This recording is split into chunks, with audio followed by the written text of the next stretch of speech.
各位观众朋友，大家好，欢迎收看今天的独立特派员，我是陈听玉。节目开始要带您关心的是，中国军机近期大规模扰台，引发国际关注，也让两岸情势更为敏感紧绷。而不止台湾，香港的情势也非常严峻。中国对香港承诺“一国两制”50年不变的诺言，才刚走过24年，北京当局却在去年2020年6月通过了港版国安法，把过去香港自由的氛围带入黑暗时期，也使得作为香港“一国两制”重要指标的新闻自由进入严冬。今年6月成立26年的香港《苹果日报》被控报道内容违反国安法，不但核心人员遭到逮捕，营运资金也被冻结。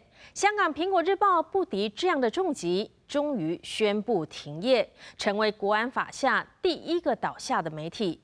没有苹果后的香港现在是什么模样？恐怕消失的不只是一间新闻机构，而是香港整个社会的言论自由。来看独立特派员记者万贞文、黄正渊的深入观察。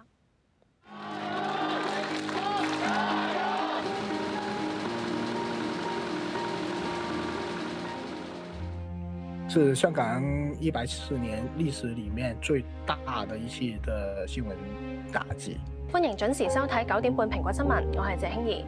好遺憾喺度同大家講，今晚會係最後一晚播出9點半蘋果新聞。香港新闻界这一次遭到这个毁灭性的打击，我们的损失除了自由，还有新闻的品质。现在所有的记者都在想，我怎么去避免触碰到国安法，而我还能做我以前相信的新闻工作，这个是很大的一个难题。你问我有没有新闻自由，就是我到现在，我是觉得我还会有，因为我没有放弃。我们没有放弃。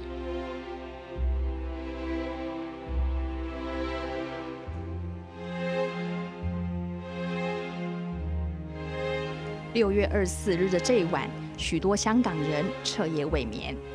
他们從午夜起就在報攤前排隊，只為了買到最後一期的《蘋果日報》。呢個係一種表態啊，係種可以話發泄咯，可以同翻呢個政府講。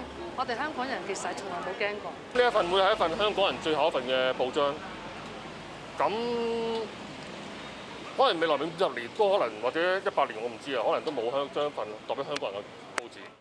香港《蘋果日報》最後一份報紙以頭版標題“港人與中痛別，我們撐蘋果”來跟大家告別。这期的印刷份數比平時多了10幾倍，來到100萬份，卻仍銷售一空，顯示了支持者的心情有多麼不捨。即係一個時代嘅結束咯，所以我就會想出嚟買，同埋我覺得係，即係我唔明點解會一份報紙都容不下。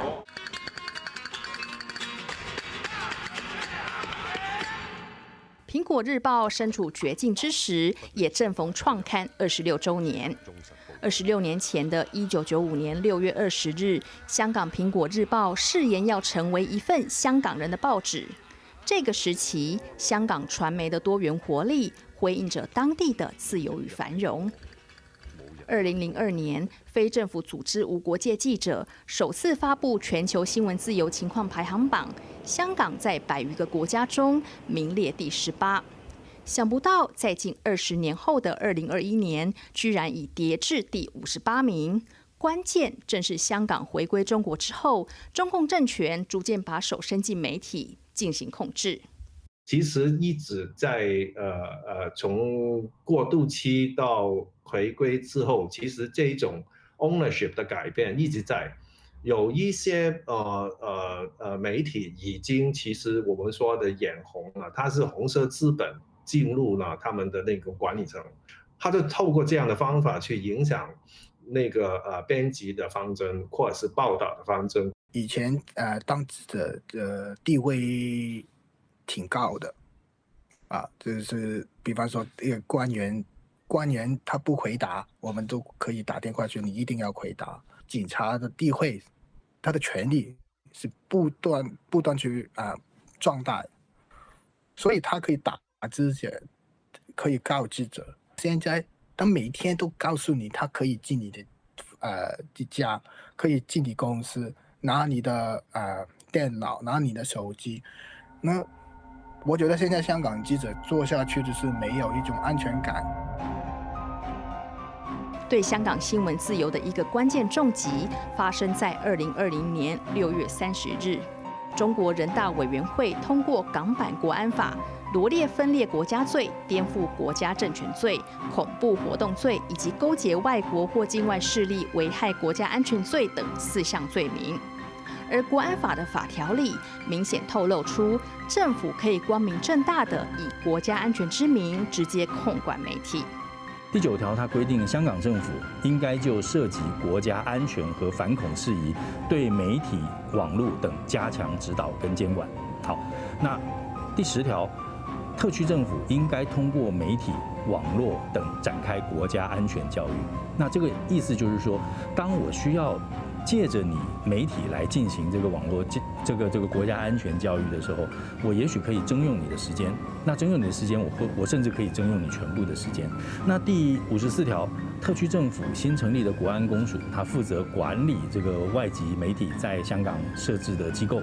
好，那这个是把这个管理外籍媒体的这个责任，从原来的这个香港特区政府里面负责新闻的单位，直接转移到了国安公署。好，那这个是一个非常明确的这个管理权的转移。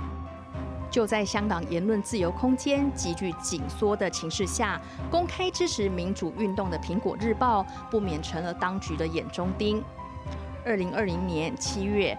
国安法实施之际，一传媒创办人黎智英接受美联社专访时，就有被逮捕的心理准备。I have to go on. My family, my wife, may have to leave. But if I leave, I will be totally disgrace myself. I cannot do that. You know, if I leave, not only I disgrace myself, I discredit Apple Daily. And also undermine the solidarity of the democratic movement.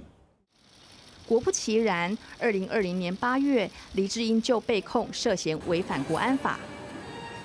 10个月后，2021年6月17日，香港政府再下重手打压苹果。这次的搜捕非同小可，警方不仅进入苹果日报大楼搜查，拘捕5位核心员工，还冻結蘋果日報共1800萬港幣嘅資產。拘捕咗4男1女嘅，年齡咧係介乎47至63歲，罪名咧係勾結外國或者係境外勢力危害國家安全罪嘅。這一夜飄下細雨，香港蘋果日報大樓前聚集了近1000位民眾。他们情绪高涨，但心情却很沉重。2021年6月23日，苹果日报在营运资金遭冻结的窘境下，被迫倒闭。在隔天24日出版最後一刊後，結束運作。我其實真係好唔捨得佢哋嘅，我都好唔捨得班讀者嘅，但係無奈我哋都，我哋要暫別咯呢度，我哋希望香港人加油咯，最緊要。平安。支持的民眾來到蘋果日報大樓外，用手機點亮黑夜，表達守護與喝彩，不捨活躍香港26年的蘋果日報正式走入歷史。好心痛咯，咁就唔應該咁樣完結。香港已經係開始冇呢個新聞或者言論自由咯。關於蘋果日報的司法問題，香港特首林鄭月娥表示，他不宜評論，但他指出，一般新聞工作不應該涉及顛覆政府，不能讓國安法形同虛設，強調有法必用，違法必究。批評特區政府呢個係冇問題嘅，但係如果有意圖、有組織、有煽動去顛覆特區政府，咁當然係兩碼子嘅事啦。咁但係正如我所講咧，傳媒係應該有能力可以作出呢個分辨啦。在香港新聞自由進入嚴冬之後，香港媒體真的能明確知道那條不能踩的紅線究竟在哪裡嗎？蘋果日報被殺雞儆猴的例子，記者們睜大眼睛，高度關注。發覺咧，我哋一共咧就由2019年開始到現在咧，我哋發現到咧喺呢個《蘋果日報》入邊咧，係有數十篇咧，都係呼籲外國咧係制裁香港同埋呢個嘅中華人民共和國嘅。其實我覺得根本已經不是國安法的條例的問題。比方說，美國去制裁中國，這是制裁中國的官員，這個是事實，這是 fact。但是我們去報道就是報道這個 fact， 但是他會覺得你的動機不良，所以是串謀外國勢力。到目前來說，公眾是不知道到底他們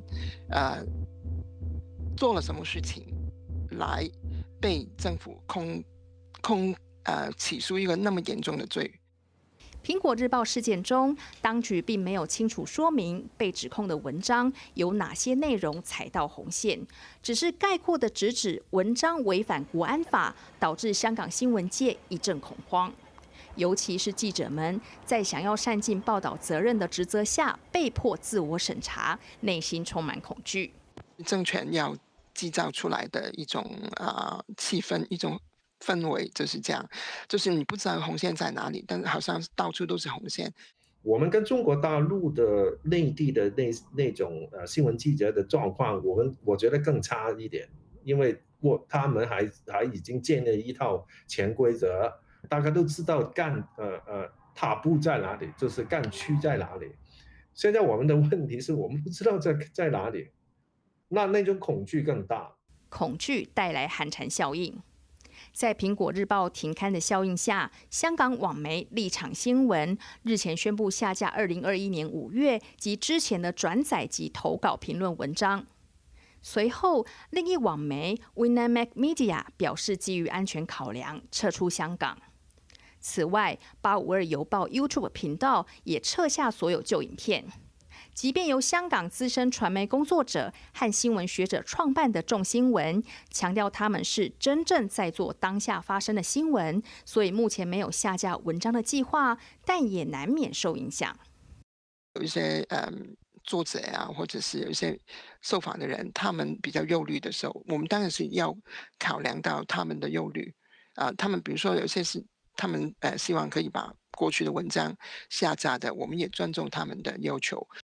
不止媒體單位對國安法有諸多防範，記者個人在撰稿時，除了自我審查，在求證與選題上還要加倍小心。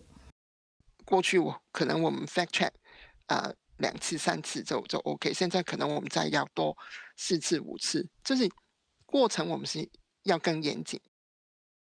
言論自由的香港已不復存，如今風聲鶴唳，香港還有新聞自由的空間嗎？有人會談到說，譬如現在網絡時代，好，你把基地搬到台灣，你把總部搬到台灣，搬到美國，搬到日本，你一樣可以運作。但是大家知道，就是說新聞是一個非常非常在地的行業，你沒有記者在現場腳走到現場，你就沒有辦法維持那個新聞報道的及時性跟它的品質，因為你根本沒辦法查證了。就是你坐在台灣，你不可能去查證香港的新聞，就很困難嘛。新聞的自由跟品質無法兼顧，這是外移到海外的媒體眼前最大的瓶頸。香港新聞媒體能不能恢復以往百花齊放的榮景，恐怕是個大難題。但即便悲觀的氛圍蔓延，不少資深的記者更堅定地認為，記者的勇氣是香港新聞自由最後的防線。我覺得真正沒有新聞自由的時候，不是在強權的壓迫底下，要是真正沒有新聞自由的時候，是你自己說沒有，你自己不去，你自己就去畫地為牢，就說你會想象很多紅線，然後我今天這個不講，這個那個不講，這個不要碰，那個不要碰。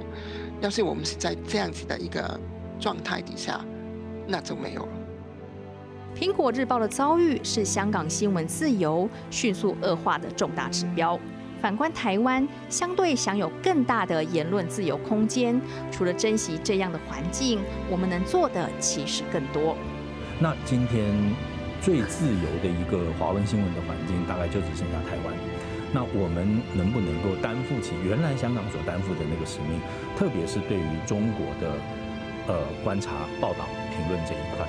但是我雖然不看好，但是也只好希望台灣的同行們，或者是上头这个制定传播政策的这些政府官员们，能够意识到，在香港沦亡之后，台湾有一个非常特殊的角色要去担待起来。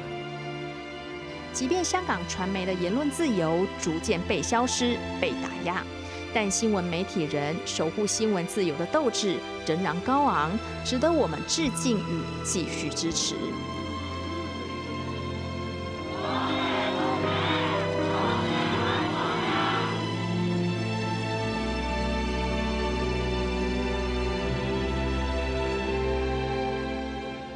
香港苹果6月停刊至今，后续效应仍在发酵。政治环境越发严峻的香港，几个月来已经有40多个公民组织还有团体宣布解散或停运。公民社会的晋升是继新闻自由后另一个令人忧心的警钟。现在先休息一会儿，马上回来。